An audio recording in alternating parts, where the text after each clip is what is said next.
nggak apa kali apanya itu, ya kan? Assalamualaikum warahmatullahi wabarakatuh. Selamat siang. Jumpa lagi kita di acara Cakap-Cakap Klinik Pantun Nusantara.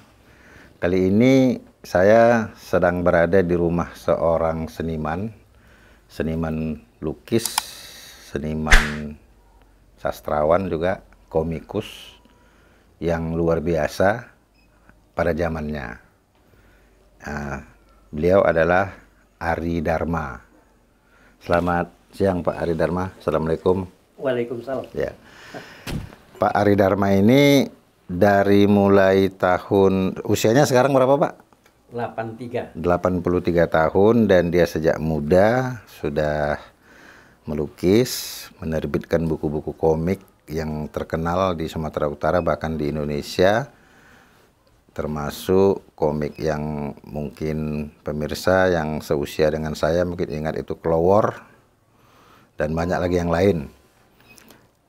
Bagaimana ceritanya Bapak mulai melukis, mulai membuat komik itu? Coba bisa Bapak ingat? Kira-kira tahun berapa? Sebenarnya dulu di tahun 1958 saya bekerja di perkebunan. Jadi waktu itu saya mengagumi pelukis Taguan Harjo melalui koran-koran itu. Oh ya, Taguan Harjo ya. Ya, Pak Jamnuddin. Jamnuddin ya. Nah, jadi kebetulan ada iklan di surat kabar pendorong, satu percetakan mencari pelukis untuk dipekerjakan di percetakan itu. Jadi saya melamar di percetakan itu, diterima. Saya pun pindah ke Medan dengan harapan pertama sekali bisa bertemu dengan Taguan Harjo ini. Oh, sang pelukis itu ya? Iya. Jadi saya bekerja di percetakan yang juga pabrik klise deh. Tong Ah namanya. Yeah. Nah, di situ pelukis-pelukis selalu mengantar gambarnya untuk membuat klise yang akan terbit besok. Nah, saya jumpa Taguan Harjo, lalu saya nyatakan keinginannya ingin belajar membuat komik. Nah, dan saya disambut baik, malah saya tinggal di rumahnya, rumah Taguan Harjo. Oh, tinggal di situ sambil belajar, ya. Berguru lah ya? Iya, berguru. Ya. Sambil membantu dia, sambil ya belajarnya begitulah. Bisa membantu sambil dia membuat sket pensilnya, saya membuat apanya. Jadi waktu itu saya ingat kaptennya nih, cerita kaptennya. Kaptennya nih, ya. Saya membuat letter-letternya, saya membuat tintanya. Nah, itu yang banyak Kapten Yani itulah. Nah, kemudian diberi tugas untuk membuat cerita Jakarawit. Jakarawit ya. Nah, itu udah berlangsung beberapa bulan, kemudian saya diberi tugas sendiri, dilepas sudah. Sudah dianggap membuat sendiri. Sudah nah, dianggap disitulah sudah. Pertama sekali membuat cerita Klowor. Klowor jadi hantu apa dulu namanya judulnya? Klowor dengan rumah tangganya. Klowor ya. Yang tapi manis tapi ubi. Iya, benar. Nah, itu yang pertama saya. Kebetulan bahan cerita itu bagus dan saya nggak menduga ya begitu sambutan masyarakat itu. Ya. Jadi ketika itulah saya mulai dikenal masyarakat. Dan kebetulan Mimbar Umum kan surat kabar yang dulu Mimbar Umum itu topnya tuh di Sumatera Utara. Waspada, kan? Ya. Dia nomor satu dulu. Itulah. Ide cerita itu dari mana, Bapak? Itu sebenarnya ide cerita itu dari masyarakat Jawa. Oh, masyarakat Jawa ya. Nah, tapi diolah sedemikian rupa sehingga bisa tidak janggal masuk masyarakat yang lain-lain. Sebelum Bapak menulis komik, apa memang Bapak sudah biasa menulis? Apakah menulis cerpen, menulis? Kebetulan pernah, memang ada bakat saya di situ. Saya membantu majalah Waspada dari Jogja. Kalau orang Jogja Waspodo bilang. Ya. Itu bahasa Jawa. Dan saya selalu menulis dengan bahasa Jawa. Itu tentang kehidupan masyarakat perkebunan. Itu usia berapa itu, Pak? Ya, Usia berapa? Umur berapa? umur 17 tahun 17 tahun. Bapak lahir di mana? di Muntilan. Di Muntilan. Kemudian pindah ke Sumatera Utara Tahun 55. tahun 55. Usia berapa itu, Pak? Itu usia 17 tahun. 17 tahun. Dan di situ dari waktu masih di Jawa sudah biasa menulis Iya. cerita-cerita dalam bahasa Jawa. Ya, dan memang penggemar apa juga membuat komik itu sudah membuat cerita, membuat Oh, komik sudah. Jadi sudah ada lah bibit-bibit. bibit Sudah ada ya. Jadi ketemu dengan Tagu Warnarjo itu sudah pas sekali. Sudah mendapat guru yang tepat, Bapak. Iya, ya? iya, tepat. Berapa lama itu Bapak tinggal di rumah Tagon Harjo?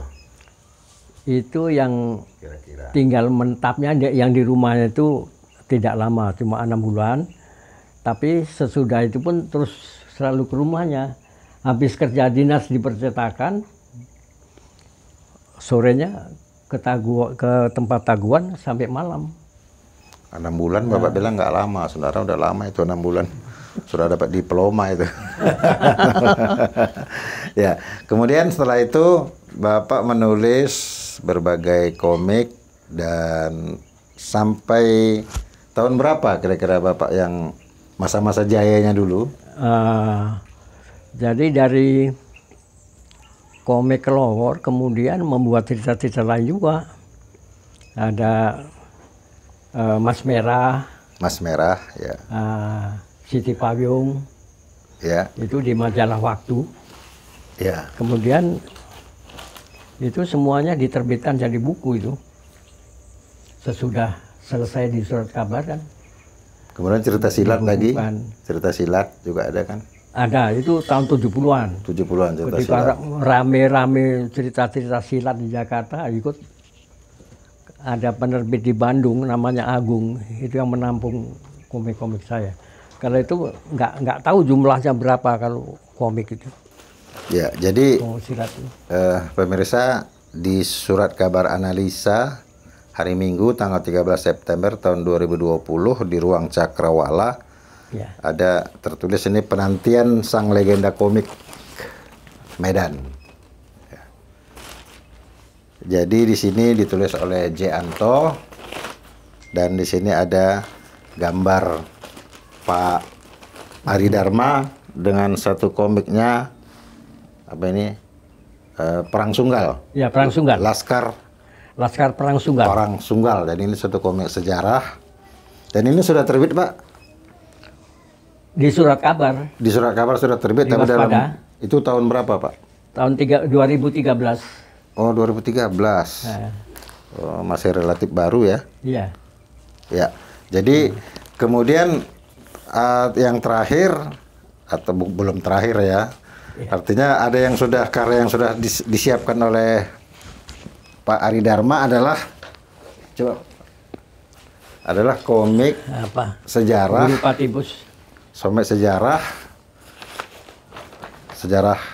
kearifan lokal ini ya Pak ya, Guru Patibus. Guru Patimpus. Ini adalah sejarah kota Medan dan merupakan kearifan lokal ya, judulnya Negeri Bakrah. Nah, komik ini sudah selesai ditulis, transkripnya sudah lengkap, tinggal diterbitkan. Jadi ini latar belakang Bapak menulis Guru Patimpus ini ya, Bapak? Ya, keinginan untuk menampilkan sejarah Guru Patimpus. Karena Guru Patimpus ini kan banyak dikenal, banyak orang tahu namanya, tapi tidak tahu siapa dia, dari mana. Orang tahu dari nama jalan aja, Pak. Namanya Jalan Guru betul. Patimpus ya. Kebetulan saya tahu sejarahnya itu. Itu Bapak yang berasal dari Jawa justru lebih mendalami sejarah ya, dari mungkin karena dari lain daerah ini jadi bersungguh-sungguh mencarinya ya. Ya, ya. Dan Ya, saya buka ada buku sejarah Batak pun harus sampai saya ya, ya, baru ya. begini. Dan setelah Bapak memahami itu, mendalami itu, Ban, terbersihlah. Lalu, karena kita serba tahu apa tentang Guru Patibus ini kan, ingin jadi kebiasaan melukis komik itu ingin Ya, ditampilkan ingin untuk menampilkan sejarah ya, Guru diwujudkan Patibus. ya. Ya. Ya. Jadi ini bukunya ini halamannya 72 halaman ya, 75 Ya, halaman gambar. yang bergambar. Ya, kemudian katanya patung Guru Patimpus pun Bapak yang buat ya? Iya. Ya. Patung Guru Patimpus. Iya. Kebetulan ketika itu organisasi Karo ini Apa ya? itu kan mencari ingin mendirikan monumen. Monumen. Nah. Jadi saya kenal baik dengan sekumnya Profesor Mulia Bangun. Lalu saya ditugasi untuk merekonstruksi Wajah Guru Patimpus. dan iya ini. Jadi wajah Guru Patimpus itu Bapak bisa ukir, Bapak bisa pahat menjadi patung. Sementara foto Guru Patimpus itu kan nggak ada, Pak. Nah, itu apa? Kalau itu memang dicari dari wajah-wajah keturunannya. Oh gitu. Ya. Bapak melihat keturunan dari raut wajahnya ada beberapa orang ini yang saya amati raut mukanya. Iya. Ya. Nah, dari situ dicoba dibuat seket-seketnya, lalu minta pendapat sama keturunannya. Iya. Dari situ baru lama-lama diketemukan itu, dirobah sana, robah sikit. Ya, karena didiskusikan dengan mungkin orang yang pernah melihat wajahnya, gitu ya. Iya. Wah, luar biasa itu, Pak. Akhirnya jumpa dan dibuatlah ini yang Ini ya. Iya. Sikapnya ini. Sikap berdirinya ya.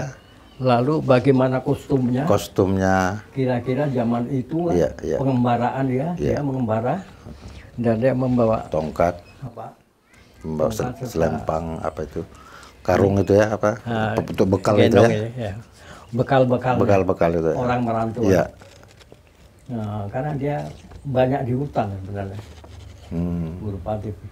Di hutan dia mencari ilmu kesaktian, lalu mempelajari itu dari tumbuh-tumbuhan itu ramuan. Oh ya, obat-obatan tradisional dari tumbuh-tumbuhan hutan ya. Nah, ini ahli sekali di bidang itu dan memang sakti ya. Iya. Jadi guru itu dalam bahasa Karo itu apa ya? Dukun ya? Ya. Dukun. Ya, orang sakti, dukun.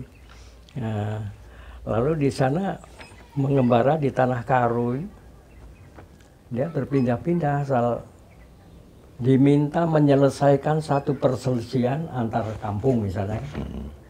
Nah, dia tampil dan pasti selesai kalau sudah dia datang dia. Jadi dia sosok yang bijaksana ya. Jadi disitulah masyarakat menghadiahkan satu putri yang paling cantik. Untuk Guru Patimpus. Iya.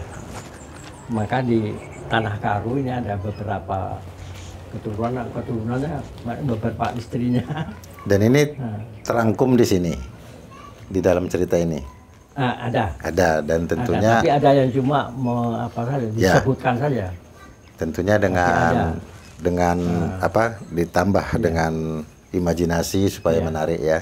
Tapi bagaimanapun, kalau nanti bertemu orang Karo yang kebetulan mengaku dia keturunan Guru Patibus, katanya ada selisih-selisih juga. Oh begitu, ada perbedaan pendapat lah, ya biasalah itu. Ya. Nah, tapi kita berpedoman kepada kepada riwayat Hamaran Perak itu. Jubair Amparan Perak. Nah, Ya. disitulah dokumen resminya Guru Patimpus itu. Oh, dari Amparan situ Perak. ya. Jadi Bapak sudah mendalami lah itu ya dari Ya, dokumen ya, itu. dipelajari. Ya. Nah, lalu yang terakhir kan dia istrinya kan memang Medan, di Medan, Di Medan ya. dari Pulau Brayan. Hmm. Ah, Jadi dia katanya dia datang ke daerah wilayah Kota Ya. Medan saat ini. datangnya ini karena apa? Itu tadi belum saya ceritakan. Guru Patipus itu datang ke Medan karena di Tanah Karu, waktu di Tanah Karu, mendengar di Tanah Deli ada seorang sakti. Oh.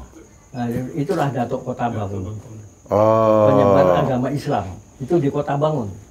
Hmm. Nah, Jadi katanya dia mau ketemu orang sakti itu. iya, Mau karena mau merasa dia, mau bertanding lah ya. saya sudah sakti, ada di Tanah Deli ada orang sakti lagi. Ya, saya ingin ketemu.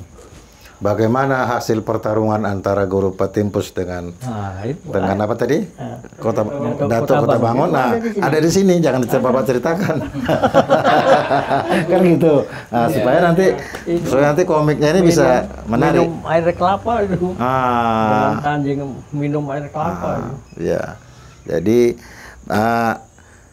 sebenarnya masih banyak yang mau kami ya kita korek lah dari pengalaman seorang Ari Dharma yang sampai di usianya yang 83 tahun masih aktif menulis, masih aktif berpikir dan tidak ada pikun, bahkan katanya matanya pun tak perlu pakai kacamata. Luar biasa karunia Allah Subhanahu wa taala kepada Pak Ari. Kami mendoakan semoga Pak Ari sehat-sehat saja dan mudah-mudahan nanti buku ini bisa kita terbitkan dan Pak Ari masih dapat melihat buku terbitan ini. Nah, demikian terima kasih. Demikian saja. Assalamualaikum warahmatullahi wabarakatuh.